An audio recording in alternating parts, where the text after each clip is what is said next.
I'm Dr. Orion Taraban, and this is PsycHack's Better Living Through Psychology. And the topic of today's short talk is how women disrespect men without realizing it, understanding power. So this is the first installment of a two-part episode for the ladies. I'm here to help you understand how you might be getting in your own way with respect to your relationships with men.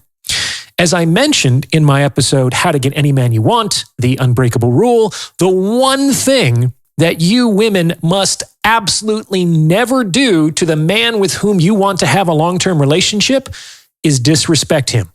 This does not mean that you have to respect him, though that would obviously be preferred.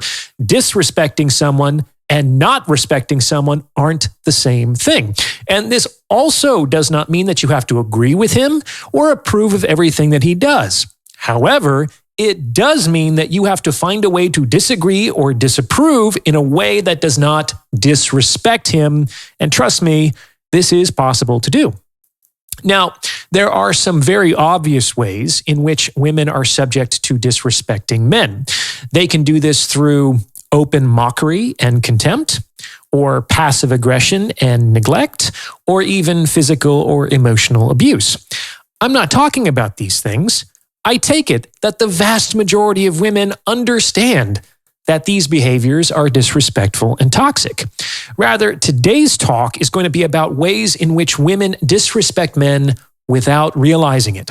The idea here is to call women's attention to the ways in which they may be inadvertently sabotaging the relationships they want with the men they want to have them with. And keep in mind, I'm not arguing that women have a moral or ethical responsibility not to do these things vis-a-vis men. I'm arguing that women who voluntarily choose not to do these things will be much more effective in achieving their relationship goals. This is all about effectiveness. Across these two episodes, I'll be briefly discussing 5 ways women often disrespect men without realizing it.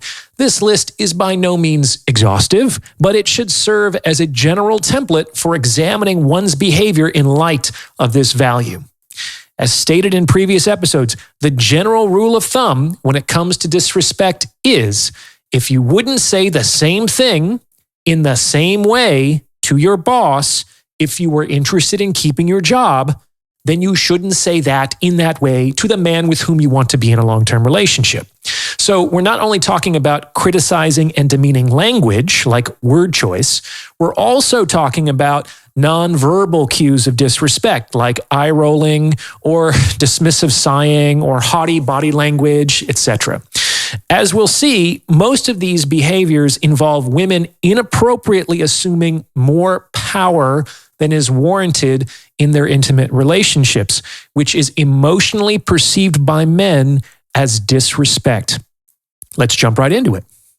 The first way that women disrespect men without realizing it is through inappropriate questioning. The ability to ask questions is a privilege that is awarded to those with more power. Have you ever been arrested? In the interrogation room, you don't get to ask the officers questions. They do. Just like they say in all the cop dramas, hey, we're the ones asking questions here. Have you ever attended a session of the Supreme Court? During oral arguments, the justices are empowered to ask the attorneys present as many questions as they want, even interrupting their responses to ask even more questions if necessary. The attorneys never get a chance to grill the justices. Why? Because the court wasn't convened to answer to the lawyers. That would be an inappropriate usurpation of authority. Women, when you interrogate men by questioning their intentions, their whereabouts, their motivations, their choices, you are basically communicating that you believe that you occupy a more powerful position relative to them. You communicate that you believe that you have a right to know certain things and that you believe he must answer to you. And it's only the less powerful who must answer to the more powerful, never the other way around. This is functionally placing yourself in a higher position relative to that man, which will absolutely be perceived as disrespect. Find ways to learn what you want without prying or interrogating. Despite what you believe, no man has any obligation to answer to you. Now, before I go any further, if you're liking what you're hearing, please consider sending this episode to someone who might benefit from its message, because it's word of mouth referrals like this that really help to make the channel grow. And you can also go to my website and tip me in proportion to the value you feel you've derived from this message using the Venmo link provided. I'm doing it this way because I get all of your donation that way as opposed to just a fraction of it when going through YouTube. I really appreciate your support. It helps keep all of this running. Thank you. Now, the second way that women disrespect men without realizing it is through granting permission.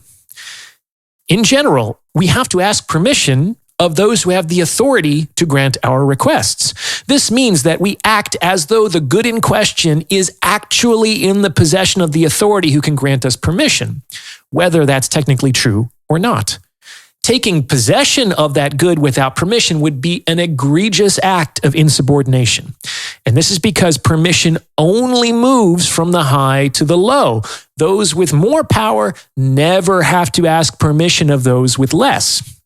Now, the fact of the matter is that unless you come to a mutual agreement to the contrary, a man has no obligation to ask your permission for anything, even if he's in a committed relationship with you. He was a sovereign and autonomous individual when you met him, and he remains a sovereign and autonomous individual until he explicitly enters into a new arrangement to the contrary.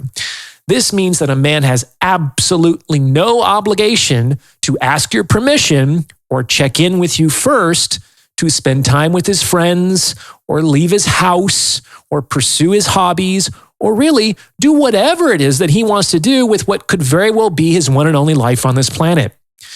Women, would you want to ask your man's permission before you spent your own money? Wouldn't that rankle you? Like it's your money, you earned it. Why should any man have the power to decide what you do with it? Well, by the same token, why would any man need to ask your permission on how to spend his own time? It's his life, not yours. A woman who acts as though a man must ask her permission to spend his own time is like a man who acts as though a woman must ask him permission to spend her own money. Only worse, because you can get money back. And expecting your man to check in with you before he makes a decision with respect to how he spends his own time is acting as though you have the authority to grant or withhold permission on the matter. As before, this is functionally placing yourself in a higher position relative to that man, which once again will absolutely be perceived as disrespect. And of course, any man who allows himself to fall into this dynamic is more than partly to blame for his situation. All right, the third way that women disrespect men without realizing it is through surveillance. This could be done through a location tracking app, or snooping through his phone, or rifling through his finances. Even the government isn't allowed to do these things without permission. The fact of the matter is, your desire to know does not take precedence over his right to privacy. Women who do these things are functionally treating their men like pets and acting like their owners.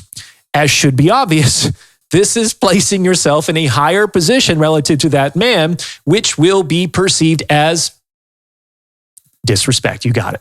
And it will be perceived as disrespect even if the motivations for doing so are neutral, like simple curiosity, or even positive, like care or concern. As with all of these, the feeling that compelled you to act in this way is irrelevant. It is the behavior itself that is disrespectful. Parents can go into their children's rooms. This is because everything in that room actually belongs to the parent, like it's only the child's room in name. And parents ultimately remain responsible for their children until they turn 18. It's not only their right, it's their duty to supervise their children's lives. But this is only because Children lack the capacity to supervise themselves. On the other hand, I'm willing to bet that your man was a fully functioning adult when you met him, and he remains a fully functioning adult to this day.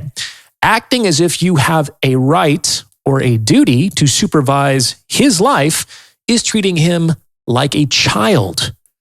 Do you like being treated like a child? Do you like being infantilized? Does that hurt your little feelings? Like, that's infuriating and disrespectful, right?